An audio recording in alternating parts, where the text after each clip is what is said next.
하는 신현영 의원님 질의해 주시기 바랍니다. 예, 신현영입니다. PPT 보시겠습니다. OECD 지표라는 것이 있습니다. 특히 OECD 헬스 데이터, 아마 보건복지부에서도 이 지표들 잘 알고 계실 건데요. 우리나라가 각 세계 국가랑 비교했을 때 어떤 지표들이 상대적으로 나쁜지에 대해서 한번 보겠습니다. 특히 우리나라는 OECD 1위인 항목들이 상당히 있죠. 노인 빈곤율, 자살률, 고령화 속도, 1인당 라면 소비량, 성형 수술 및 미용 시술 건수, 남성 대비 여성 임금 격차, 남성 흡연율, 노인 교통사고 비율, 어린이와 청소년의 행복 지수가 낮은 1위입니다. 임실 중절 수술과 출산율도 마찬가지로 1위입니다. 앞으로 이번 정부에서 해결해야 될 여러 가지 우리 보건의료 지표의 과제라고 생각을 합니다. 그중에서도 오늘 노인 빈곤율 1위에 대해서 한번 논의를 해보겠습니다. 노인 정책관님 나와 계실 텐데요. 윤석열 정부의 노인 정책 중에서 노인 빈곤율 극복을 위한 내용 중에 기초연금 40만 원 인상에 대한 내용이 있습니다. 이거 외에 정책관님 어떤 대안 준비하고 계십니까? 정경실 정책관님 답변 주시죠. 네, 노인정책관 직무대리 맡고 있는 이윤신입니다. 예. 노인빈곤 관련해서는 의원님 말씀하신 것처럼 기초연금과 관련된 부분도 주요 정책이고 또 이제 다양한 소득 보장과 관련된 이제 복지 정책들이 이제 노인빈곤과 관련된 정책들로 볼 수 있을 것 같습니다. 구체적인 내용에 대해서 정리하고 계시나요? 기초연금 외에는? 기초연금 외에는 이제 소득 보장 관련된 기초생활보장 제도나 예, 네, 그 부분을 저희가 얘기하고 싶은 겁니다. 오늘 많은 의원님들께서 그 노인 일자리 사업에 대해서 말씀을 하셨는데요. 실제로 노인 인력 개발원에서 노인 일자리 사업 정책 효과 분석 연구 보고서를 발행한 바가 있습니다. 그래서 우리가 공공형, 사회서비스형, 민간형에 대한 그런 일자리에 대한 정책적 효과에 대한 분석을 한 것으로 저는 기대하고 보고서를 들여다봤는데요.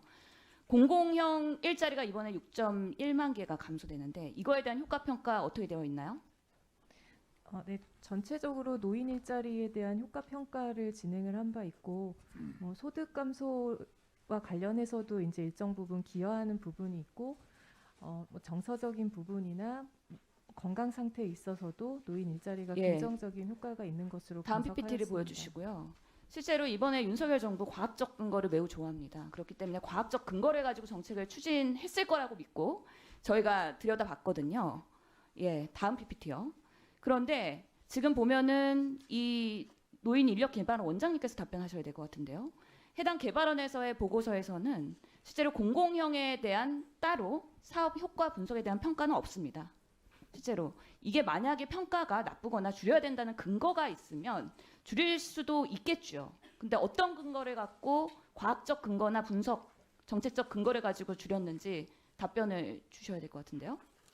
예, 한국노인인력개발원에서는 전체 노인 일자리에 대한 효과 분석은 한 적이 있습니다. 그렇지만 공공형을 따로 분리해서 한 적은 없습니다. 예, 그것이 이번 정부 정책의 한계라는 것입니다. 세부 분석도 없는데 특별한 근거도 없는데 줄였다. 그거에 대한 명분을 어떻게 찾을 것입니까? 실제로 지금 보면은 노인 빈곤율 개선을 위한 실제로 공공형 일자리는 기초생활수급자를 위한 일자리입니다. 6.1만 개의 일자리가 축소된다면 그만큼의 기초생활수급자를 위한 대안은 뭘 준비하고 계시는지 대안을 한번 말씀해 주시죠.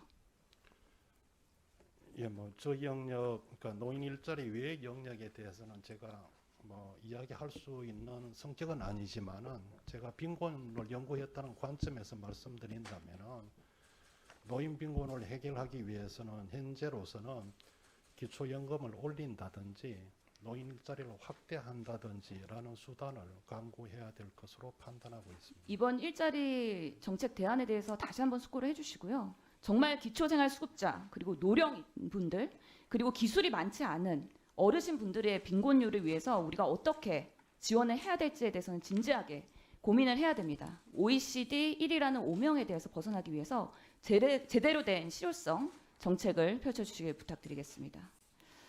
소아 성애증에 대한 질의를 하겠습니다. 아동 성범죄로 인해서 신상정보 등록 처분받은 범죄자 연간 3천여 명이 됩니다. 근데 소아 성애증으로 진료받는 인원을 확인해 봤더니 연간 20명에 불과하거든요. 이 부분은 인구 아동 정책관님께서 답변해 주셔야 될 것 같은데요. 정책관님, 지금 성애증을 앓고 있는 인원이 실제로 이것밖에 안 되는지, 지금 아동 성범죄 대상자는 이렇게 많은데 이 부분에 대해서 어떻게 파악하고 계시나요?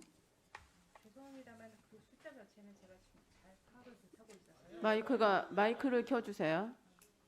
네, 죄송합니다만 그 숫자에 대해서는 제가 좀 확인을 해봐야 될 것 같습니다. 예, 저희가 자료를 공식적으로 요청해서 받은 거고요.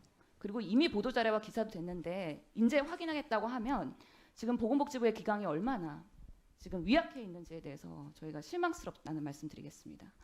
윤혜미 원장님께서 답변 주셔야 되겠는데요. 치료가 필요한 환자들이 치료도 받지 않고 아동 성범죄를 저지를 수도 있다라는 사인일 수도 있습니다. 이 부분에 대해서 어떻게 대책을 세워야 될지 한번 말씀 주셔야 될 것 같은데요. 많은 전문가들이 김근식 우리 범죄자를 소아 성애증으로 판단하고 있습니다. 그렇기 때문에 재범 가능성도 높고 심리치료뿐만 아니라 뭔가 약물치료, 화학적 치료까지 받아야 되는 거 아니냐 이런 의견들을 내고 있거든요. 이런 부분에 있어서 원장님 의견 밝혀주시죠. 네, 의원님께서 지적하시는 바와 같이 소아 성애증 환자들이 아동 성학대를 저지를 수도 있다는 그런 우려에 대해서 저도 깊이 공감하고 있습니다.